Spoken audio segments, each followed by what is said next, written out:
자, 그러면 이런 우울한 사건들이 부동산 시장에 어떤 영향을 줄 것인가? 물론 방금 말씀드린 그 일들 외에도 이제 기본적으로 높아진 실업률, 어떻게 보면 그게 가장 큰 문제일 수도 있어요. 근데 이런 것들은 이제 부동산 가격을 떨어뜨리는 요소들이고 그 반대의 요소들도 있습니다. 기록적인 저금리, 정부의 공격적인 양적 완화, 돈을 엄청나게 풀어버렸죠. 그리고 코로나19는 이제 전 세계적인 문제였고, 그 캐나다 온타리오는 거기에 이제 대응하기를 탁월한 정도는 아니었지만 평균 이상 정도는 하지 않았나 제 개인적으로 그렇게 생각하는데요.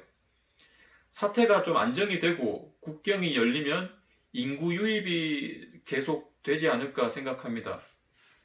이런 요소들은 과연 토론토 부동산 가격에는 어떤 영향을 줄 것인가? 결론을 말씀드리기 전에 이제 뜸을 좀 드릴 겸 제 기본 마인드, 저의 개인적인 경제관에 대해서 조금 말씀을 드릴게요. 저는 부동산 중개를 업으로 하고 소소하게 투자도 하고는 있지만 부동산 가격 상승을 그렇게 기뻐하지만은 않습니다. 물론 떨어지면 속상하겠죠. 슬프겠죠. 개인적으로 그 부동산 가격은 물가 상승률 혹은 그보다 조금 더 높은 정도로만 올랐으면 좋겠다라고 생각을 하는데 세상이 제 바람대로 되지가 않죠. 제 인생도 제 마음대로 안 되는데 세상이 그래 주겠습니까? 그리고 저는 그 신자유주의, 수요와 공급이 시장을 온전히 컨트롤하는 경제 구조 지지하지 않습니다. 경제의 자유가 정치적 자유와 개인의 자유로 이어진다라는 그 학자들의 주장도 저는 지지하지 않아요. 그 자율시장이라는 게 결국에는 그게 사람들을 컨트롤하게 되죠. 이제 그 시장을 컨트롤하는 극소수의 자본가와 기업들이 이제 그들만의 제국을 만들어 가는 거니까요. 일반적인 사람들은 이제 그들에게 편승할 수 있으면 부자가 되는 거고, 안 되면 저처럼 이제 다람쥐 쳇바퀴 같은 인생, 이런 이야기 그만할게요. 저를 그 음모론에 빠진 라고 보실 수도 있겠지만, 제가 이렇게까지 밑밥을 장황하게 까는 이유는 제 결론의 한 부분을 말씀드릴 때 저의 도덕성을 좀 커버하고 싶어서 그런 거예요.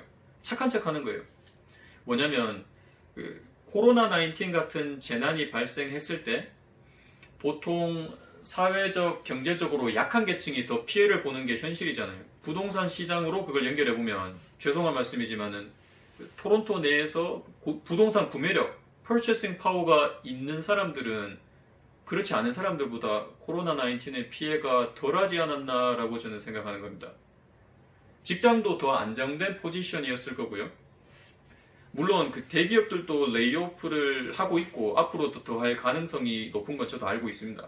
그런데 거기다가 이제 정부에서 돈을 풀면서 돈 가치가 떨어지면 인플레이션 올 가능성이 높아지죠.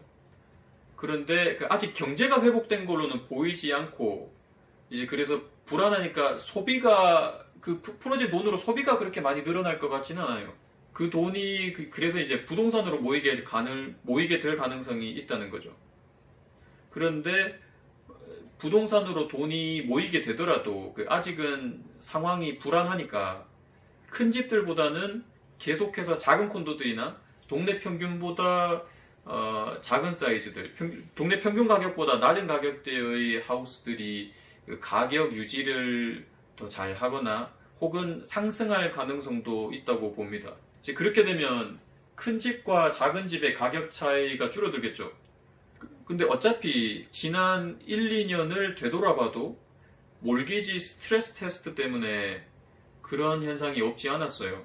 작은 집을 살 수 있는 사람들은 비교적 많은데 큰 집들을 이제 높은 금액의 그 몰개지를 얻어서 큰 집들을 살 수 있는 사람들이 많지 않다 보니까 수요가 높은 작은 집들 가격 상승률이 더 높았죠.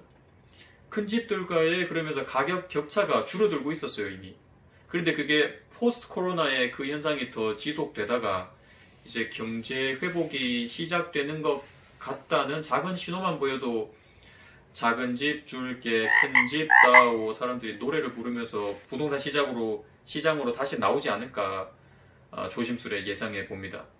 특히 이번에 폭락한 주식을 잘 사놨던 사람들은 그때가 이제 집 사이즈를 키우기 더 좋은 기회가 온 거겠죠. 경제 회복의 신호가 보일 때 집을 팔고 큰 집으로 옮겨볼까 생각하고 이제 준비하는 사이에는 주식도 이미 많이 올라와 있지 않을까 저는 그렇게 예상해 봅니다. 저는 그때 가서 부러워할게요. 저는 주식은 무서워서. 또 한 가지 재미있는 예측도 있어요. 여러 사람들한테서 듣기로 재택근무하고 있는 사람들 중에 상당수가 본인의 의사와는 상관없이 계속 집에서 일하게 될 것 같다고 하는데요. 실제로 어떤 회사는 사무실 임대료 매달 9,000불을 내고 있었는데 직원들 모두 재택근무로 돌리고 사무실은 비어있고 매출은 조금 떨어졌지만 일은 그럭저럭 돌아가고 해서 이제 건물주한테 우리는 렌트비 못 낸다 하고 그냥 나와버렸대요. 뭐 카더라 통신이기 때문에 조심은 해야 되지만 충분히 있을 수 있는 일이라고 생각합니다. 결국 사무실들이 이제 다운타운에서 빠지게 되거나 최소 필요한 규모로 축소되게 되면 직원들도 이제 집에 비싼 렌트비, 높은 몰게지 페이먼트를 내면서 다운타운에 비교적 작고 답답할 수 있는 공간에 살아야 될 이유가 적어지는 거죠. 그렇게 되면 다운타운과 GTA 안에 조금 벗어난 동네의 가격 차이가 지금보다는 조금 줄어들 수 있지 않을까 생각하는 겁니다. 예를 들면 이제 다운타운 가격이랑 노스역, 리치모니우, 반 같은 데랑 이제 가격 차이가 지금보다 좀 더 적어질 수 있다는 예상입니다. 물론 다운타운 가격을 추월할 수는 없을 거예요. 그렇지만 이거 뭐 가격 차가 줄어드는 거는 가능한 이야기로 생각이 됩니다. 이건 제 아이디어는 아니고 제 친구이자 클라이언트인 션이라는 친구가 이야기해 준 거예요. 제 첫 유튜브는 이 정도로 하고요. 몇 년 전부터 그런 말들이 있었어요. 앞으로 이제 인터넷에 존재하는 컨텐츠의 80%는 비디오가 될 것이라고. 그런데 팬데믹 이후로 그 속도가 빨라지는 것 같습니다. 이제 거기에 저도 발맞춰서 저도 미루던 동영상을 찍어보게 되었는데요. 많이 어색합니다. 제 어색함이 이제 보시는 분들께는 불편함이 될까봐 시작을 계속 못하고 있었는데 더 늦으면 안 되겠다 싶어서 용기를 내봤습니다. 시청해주셔서 감사합니다.